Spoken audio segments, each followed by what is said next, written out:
Hello and welcome to this audio edition of the Player Spotlight. I'm Tyler Rowland, and with me is Ashland Tomcats basketball player, and also, I should say, committed to play at Liberty University, Zander Carter. And Zander, it's good to see you here. And first off, let's start talking about one of the key topics of this interview is leadership. And you lead strongly with purpose, and talk a little bit about that and just how you've developed at that over the years. Yeah, 100%. I'd say in reality, it's definitely a gift from the Lord. I feel like that He's granted me with is just kind of the ability to lead others and kind of lead them towards the cross. But coming into Ashland when I transferred, going into my freshman year, I kind of had a very different role than I do now. And that was kind of to learn the system and just be content with where I'm at, but also at the same time enjoy every moment of it and really just continue to learn every day and about myself and the extent my body can go through, whether that's on the floor or off the floor. But just kind of as I developed a bigger role on the floor, it was kind of easier for me to be happy with developing a role off the floor and being an important person in people's lives, because at the end of the day, eventually one day the ball is going to stop bouncing, and I'm content with that and I'm at peace with it. But it just kind of leaves me with the question of, like, what do you want to be remembered as? And I'd rather be remembered as a Christian who plays basketball than a basketball player who's a Christian. So I feel like that's just kind of the mindset I walk into the locker room with every day, just super grateful and super blessed to be around the people that I am in that locker room, the coaches, the mentors, the players. We're all like brothers, and so it's like a brotherhood in that locker room. So just developing that leadership role, it's honestly just such a blessing that everybody else in that locker room trusts me with it.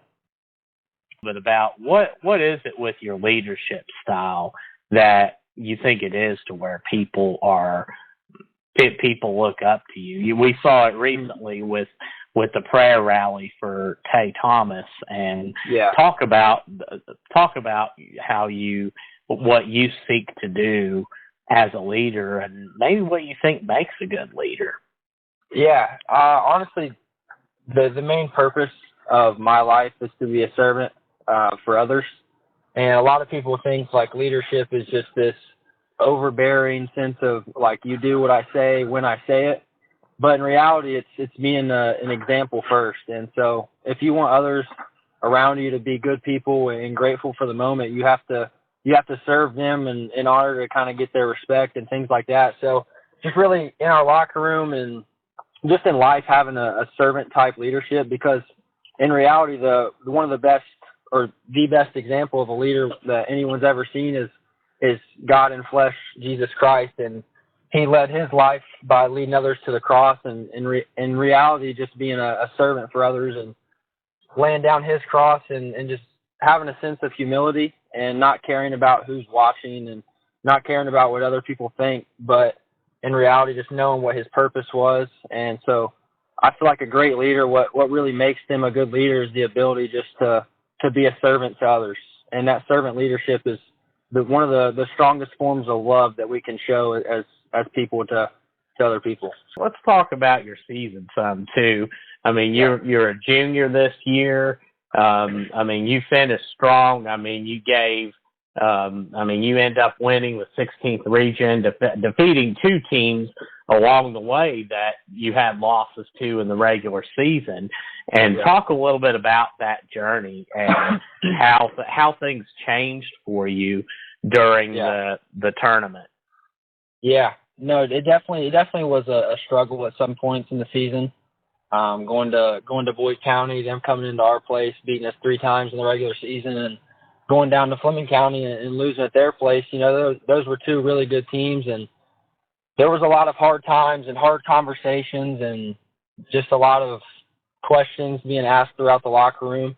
But we know as far as being a championship team, winning 5 previously before that we really just have to pull closer together in those moments. And so just kind of along that road, it was definitely tough, but it was 1,000% worth it. When in reality, you're making those memories that'll last a lifetime with your brothers, and and things like that. But we just went into every game with a kind of like that grateful servant leadership attitude that we preach in the locker room a lot. And I think in the end, that's kind of what helped us prevail is, you know, we didn't care about what the media, or we didn't care about what any of these sports outlets were saying, that we were you know, not the best team in the region now, and this wasn't our year or something like that. We didn't care about that, and we went to the practice floor every day just grateful and excited just to play basketball again. So I feel like that mindset is really what kind of allowed us to eventually in the regional tournament pull it out and, you know, have a great game with the people who ended up winning the whole thing in the big dance. And what happened before that Boyd County game? Because, of course, that was a team, and you had 3 losses to them in the regular season. Yeah. I know one of those was leading by 12 with 4 minutes to go.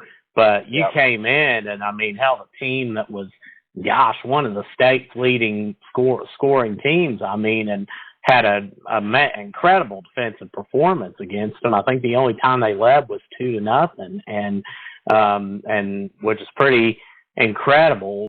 That was a different Ashland team that night. Yeah. Like, I mean, you had maybe your best game all season, and as a team, and thank you. Talk about that some, and that game, and just what happened to what got you guys so focused on that. Yeah, honestly, it's kind of like the do or die mentality. Really, it's, you know, if we lose these games at Moorhead, it's our last games we'll ever play on the basketball floor with those, you know, seniors, those brothers who are so cherished in our locker room and help change the trajectory of the entire program. So it was kind of just like we got to do it for them, and, you know, we got to do it for the man next to us. And usually about every year, I feel like that's the case is in tournament time, and we know if we lose, and we're not playing another game that season. So we're just super thankful for the entire season, and we really just give every ounce of ourselves and every ounce of our bodies and our time, and just devote it towards each other and the end goal, which is eventually, hopefully next year, winning the full thing. But, you know, really just sacrificing our bodies and stuff for the person next to us is kind of how we approach every game, especially in the postseason. Mm-hmm. And let's talk a little bit about Ryan Bonner. And you look at him, I mean, Ryan, gosh, and it's on this end, it's special to see, because Ryan and I, we were 3 years apart in high school. And Ryan, who won a couple district titles himself as a player. Talk about talk about just how you guys have bonded. It's hard to believe that, I mean, when he won his second title in March, 18 months before that, he didn't even have a single win to his record. So talk about that and just the impact that he's had on you and on the program. I can't express how grateful and thankful I am for Coach Bonner. And in reality, everybody sees all the wins and even all the losses, the tough times, the great times throughout a season, but they don't see how much he actually impacts our locker room and our people in that locker room. Because, I mean, at the end of the day, we all know it's bigger than basketball, and he's just such a great role model and kind of person to be in that role, because he knows how to balance being a mentor and really being there for us outside of basketball, but also knows a perfect way to get us all fired up and ready for a game. So I can't say enough amazing and kind, grateful words about Coach Bonner and his impact he has on the Ashland program, from being a player, scoring over 1,000 points, all the way to, you know, a coach winning multiple regional championships under pretty adverse situations. It's just pretty priceless to me. And, you know, especially just sharing all the long conversations that we've had with our team and one-on-ones and things like that with Coach Bonner, kind of sharing those, it's like I wouldn't trade anything for the world, and I'm super glad that he's the person in that position in our lives. Yes, and let's talk a little bit about your summer coming up. First off, your training. I know you've been training some. Troy Lee Thomas. I know Coach LeMasters worked with you some, and you've been working with Jordan Brangers as well. And talk a little bit about that and the training regimen that you have, because you get up pretty early for that, if I'm correct.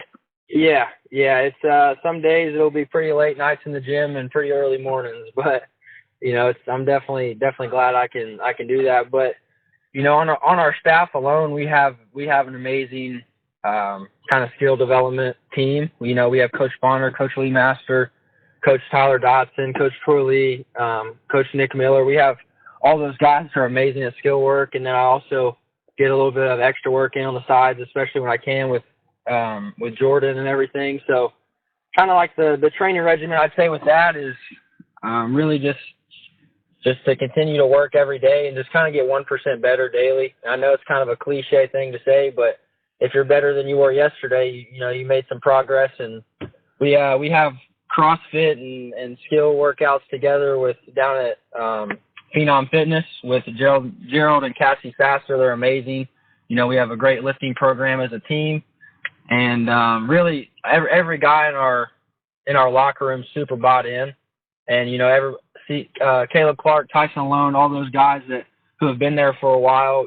Everybody gets work in on their own. They'll go in and ask Coach Troy Lee or T-Dot or someone like that to open up the gym at 6 a.m. And sometimes I'll come to the gym and it'll be Sunday night at about 8 or 9, 10:30 at night, and I'll see 3 or 4 guys in there just, getting up shots and really working out. So, it takes a lot to win at a high rate, but with that comes a lot of hours and sacrifice and skipping out on the things people and teenagers and things like that may seem fun, and it may seem appealing to a lot of people, but just kind of realizing that the game of basketball and to win and stuff, it takes a lot more. So just being super grateful to be in that position where we can work out a lot. That training regimen is super important in the off season.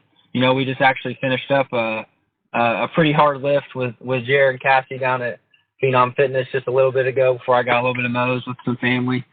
So it's definitely a grind, but it's all worth it in the end. Get to talking about Jared and what he's done, because I think back, Zander, 2013, and one of your coaches you mentioned, Nick Miller, was on that team, and Nick could jump out of the gym, and I remember that year him, and there was Dikembe Dixon who played, who was 6'7", and everybody was just raving, there's 2 guys on Ashland this year that can dunk, because you hardly ever saw it in a game. Yeah. And now you look at what's done ever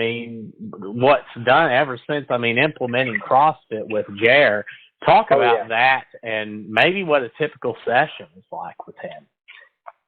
Usually, so I'll kind of give you a breakdown of one of the workouts that we done the other day is, we lift and there'll be a lot of time under tension or things like that where it'll be so many seconds on the way down. There's a lot of leg workouts and core being able to move, stretch and things like that. But we'll lift pretty heavy, or we'll lift a lot of reps or something like that. We'll get a great workout in with some stretching in between, maybe working some core work on the daily.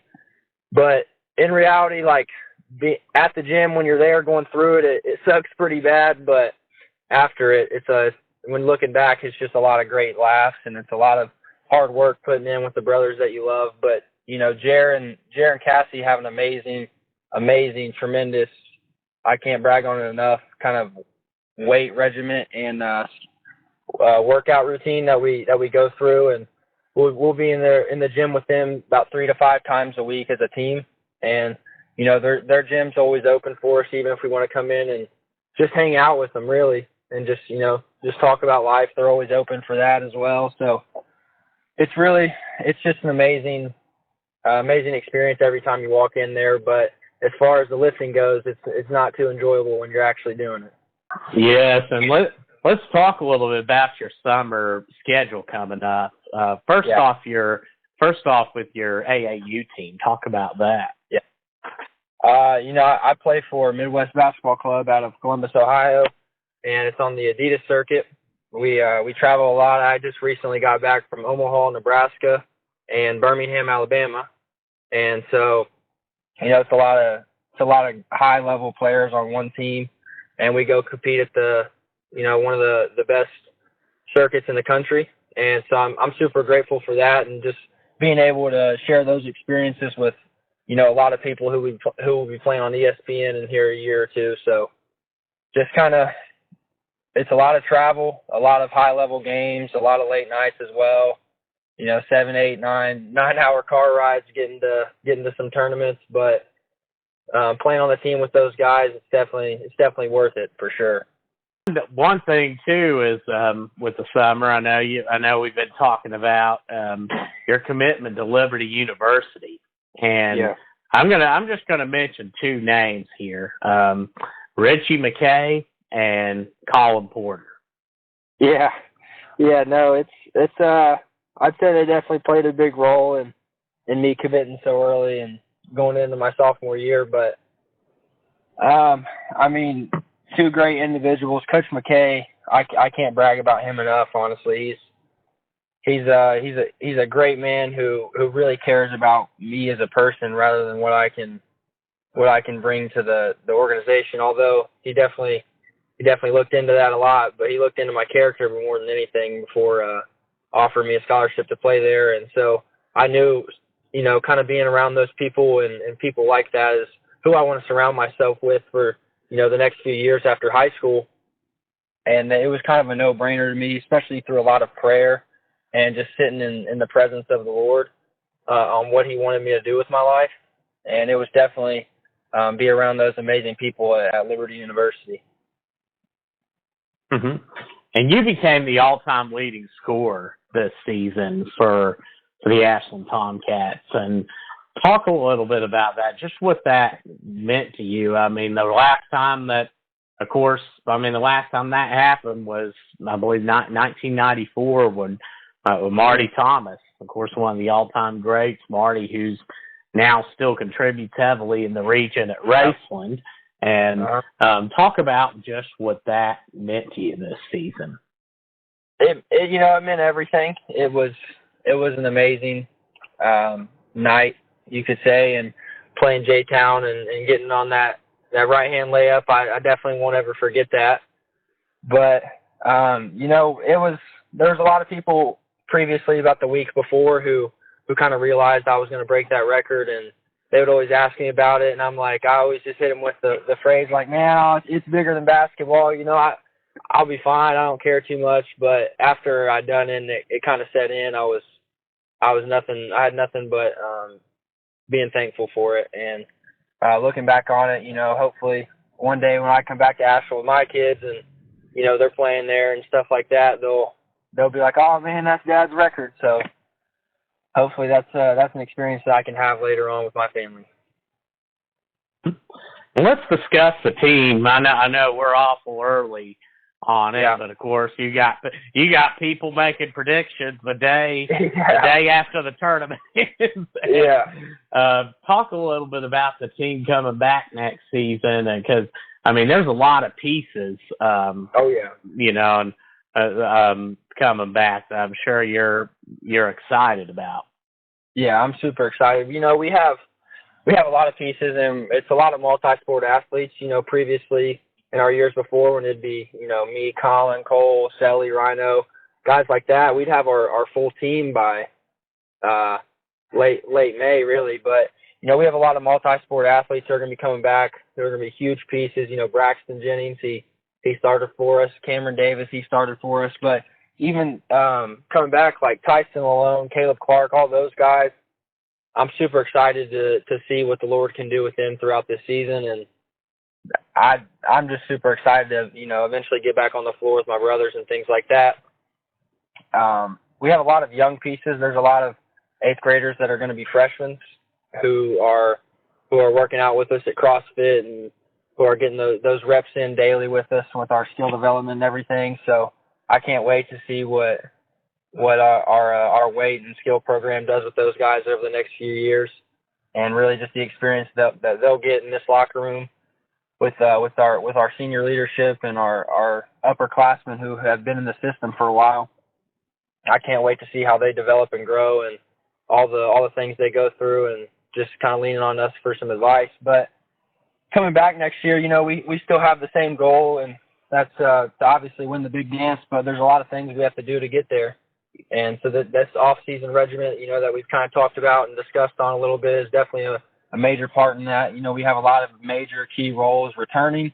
We lost a few major key roles as well, but, I have faith in our younger guys and the guys returning that we can pick it right back up where we left it off. Mm-hmm.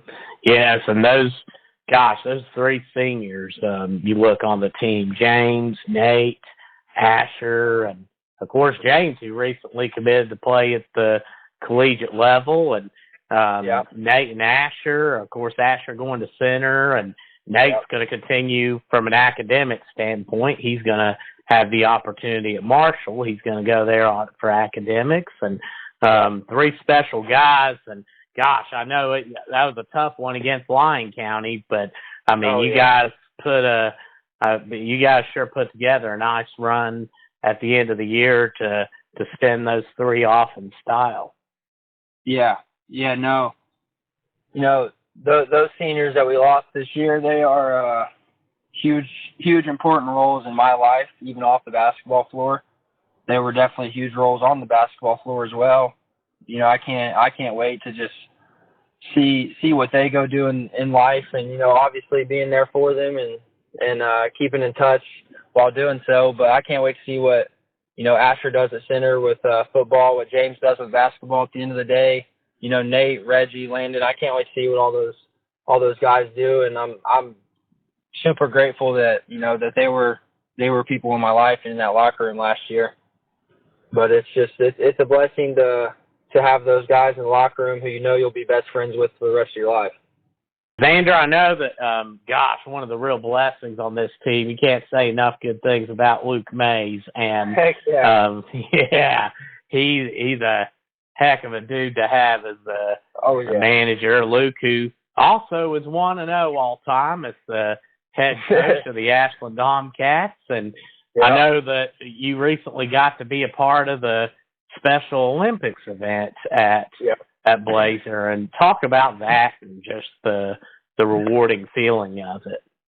Oh yeah. At the end of the day, it kind of gives you a new perspective on life and what to be happy about. It kind of gives you a new perspective on just to be grateful for everything you have, and being with everybody, spending the day at the Special Olympics is honestly a blessing that I look forward to every year. It's a day that I know I'm going to have a lot of smiles and laughs with a lot of people, and just share different life experiences and different life challenges and things like that with everybody, and really just bond with them. And that's the main goal of it at the end of the day, is just share those experiences with anybody that you can, just share a laugh and brighten someone else's day. But in reality, a lot of people look at it as me helping them, or the workers or people who put the Special Olympics and the Challenger Leagues and all that together. But it honestly has just as much effect on me as it does, helping them. It's an amazing feeling,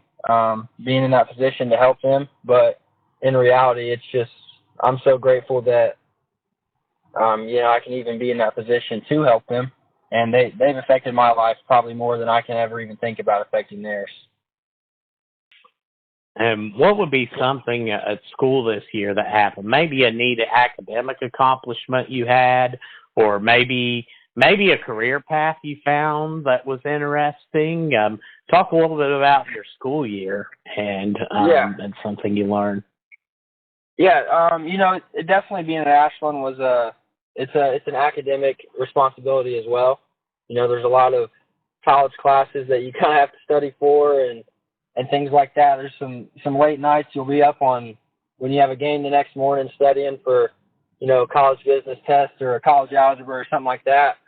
But just kind of, I'd say that one of the pathways that I found was the business pathway that they offer is throughout the school. They offer a lot of pathways and things like that. It could be medical, it could be co-op, or if you want to go into teaching or anything like that. But just kind of the business department, bonding with those teachers and the people in that department, I'd say was definitely a academic accomplishment, and just being around everybody in that, I've learned a lot.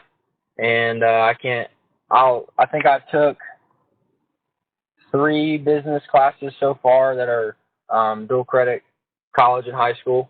And so I'd say those are definitely something that I ventured into this past year that I'm really thankful for. And how do you define success both on and off the basketball court? That's a good question. I would say success is definitely not determined by materialistic things. It's not determined by money or winning or things like that. All those materialistic things are very nice to have, and some of them are very good problems to have, like winning a bunch of championships and winning games night in and night out. But personally, I'd say success is just having a good relationship with the Lord at the end of the day, because in 150 years these championships really won't mean much. But I know if I'm going to put my life into the hands of something that's eternal, it's definitely, I'd say success is determined by how close you are with the Lord and just how much you can pull others around you in your life towards Him and towards the cross. Well, nicely said. And talk about your faith in Jesus Christ and what led, because I know it's always been strong, but when was it that your faith first? When was that moment that you decided to dedicate your life to Christ? Yeah, it was actually after I moved to Ashland was when I really decided to rededicate, every ounce of my life towards Him. I grew up in church, which was definitely a blessing. I have 2 amazing parents, Mom and Dad. They both kept me in church at a very young age, and I'm super thankful for that. But at the end of the day, that relationship with Christ is your personal decision. And for many years, I didn't take it too seriously. I didn't think that it really should be a forefront in my life. But after a few experiences with the Lord and a lot of late nights crying in my room, or just being in the presence of the Holy Spirit, I kind of realized how much I was missing out on, and I kind of realized how I need Jesus way more than He needs me. And even though I need Him more than He needs me, He was still willing to lay His life down on the cross for me. And so that's just really the greatest form of love that I've ever seen anybody, is to lay their life down for me, even though He knows that I'll make decisions daily from here on out that kind of just trash His name, whether that may be, just whatever that may be. It really is just a blessing that the Lord has just kind of wrecked my heart. And I'd say a big testament to that, the guys in the locker room, we had some team devotions for a while, and I'd say another piece of that would be my brother as well. He's an amazing person, another amazing man of God who really brought me towards Christ. And I'd say just kind of over the few years of just constant encounters with the Holy Spirit and with the Lord, I just decided to rededicate everything and give my life to Him. Amazing testimony. And Zander, gosh, it's always good to have you on. And last question for you, what are there any shout outs you'd like to give? Yeah, I'd definitely like to shout out, my Lord and Savior Jesus Christ first always, but my family, my mom, dad, my brother, they're super amazing and important in my life. All the people in the locker room, anybody that I've mentioned really on this podcast are all huge and important parts of my life. But also I need to shout out my man Luke Mays. I just got done eating Moe's with him, actually. So I'd just like to shout out, just anybody that really affected my life in a positive way, and made me question some things that led to me being a better person, a better leader for the people around me. Very well said. Well, Zander, we want to thank you for being on here. Yeah, I appreciate you having me a lot.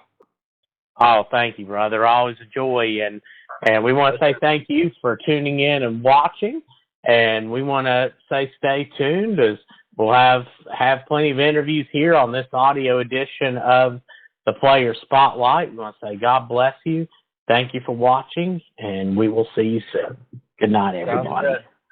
Good night, everybody. Awesome. I appreciate you having me, Tyler.